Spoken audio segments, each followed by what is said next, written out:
السلام علیکم ورحمۃ اللہ وبرکاتہ۔ ڈاکٹر محمد ارشاد عمر ہومیوپیتھک کلینک منڈی یزمان۔ دوستو، یہ جو بوٹی آپ کو نظر آ رہی ہے اس کو ہزار دانی کہتے ہیں، اور کچھ جگہوں پر اس کو دودک بوٹی کے نام سے بھی یاد کیا جاتا ہے۔ دودک بوٹی اس کو اس لیے کہتے ہیں کہ جب آپ اس کی شاخ کو توڑیں گے تو اس میں سے فوراً دودھ نکلنا شروع ہو جائے گا۔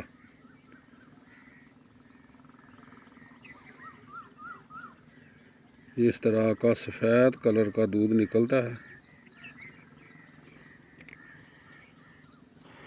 عربی زبان میں اس کو سوسفند کہتے ہیں، سندھی زبان میں اس کو کھیرل بوٹی کے نام سے پکارا جاتا ہے، فارسی میں شیرک، اور انگریزی زبان میں اس کو یوفوربیا ہسٹیا کہتے ہیں۔ اس کی عموماً 4 اقسام پائی جاتی ہیں اور فائدے میں یہ تقریباً یکساں ہیں۔ یہ جڑی بوٹی ہر موسم میں تقریباً بآسانی مل جاتی ہے، لیکن مارچ اپریل مئی میں کثرت سے ملتی ہے۔ مزاج اس کا سرد خشک ہے، مصفی خون ہے، کیل، مہاسے، پھوڑے، پھنسی، زخم وغیرہ میں استعمال کیا جاتا ہے، اور یہ جسم سے غیر ضروری مادوں کے اخراج میں مدد دیتی ہے۔ محرک اعصاب ہے، اعصابی کمزوری کو ختم کرتی ہے، بھوک لگاتی ہے، اور جگر کے مختلف امراض اور جگر کی مختلف خرابیوں میں مثلاً فیٹی لیور میں، یرقان میں، ہیپاٹائٹس میں استعمال کیا جاتا ہے۔ شوگر کنٹرول کرنے میں مدد کرتی ہے۔ کولیسٹرول کے مرض میں کولیسٹرول کو نارمل رکھنے میں استعمال کی جاتی ہے۔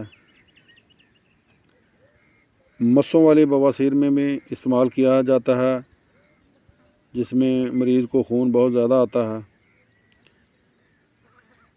عورتوں میں استحاضہ کا خون آئے تو آپ اس کو یوز کر سکتے ہیں۔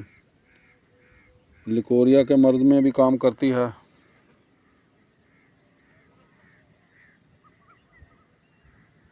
چھوٹے بچوں کو اگر اسہال، دست وغیرہ ہو جائیں تو بھی آپ اس کو استعمال کر سکتے ہیں۔ پیشاب کی نالی کے انفیکشن، سوزش، سوزاک کے مرض میں، مثانے کی سوزش میں بھی کام کرتی ہے۔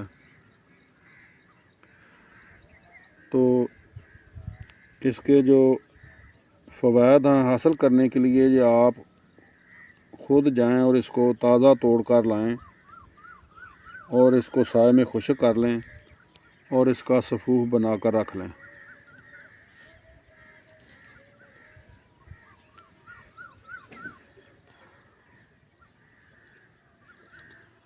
اگر آپ تازہ بوٹی استعمال کرنا چاہیں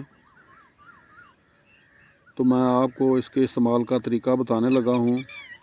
اگر آپ اس کو تازہ استعمال کرنا چاہتے ہیں تو 10 سے 15 گرام تازہ بوٹی لے لیں اور اس کو گھوٹ لیں، اور اس میں سے جو پانی نکلے اس کو آپ صبح و شام استعمال کریں۔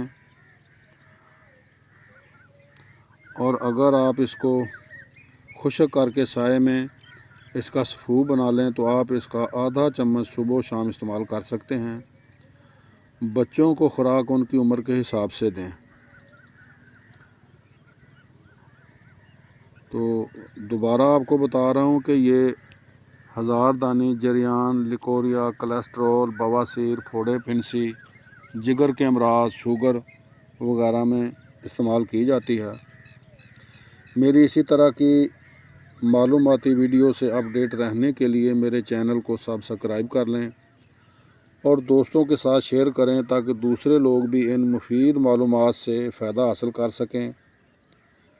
دعاؤں کی درخواست۔ السلام علیکم ورحمۃ اللہ وبرکاتہ۔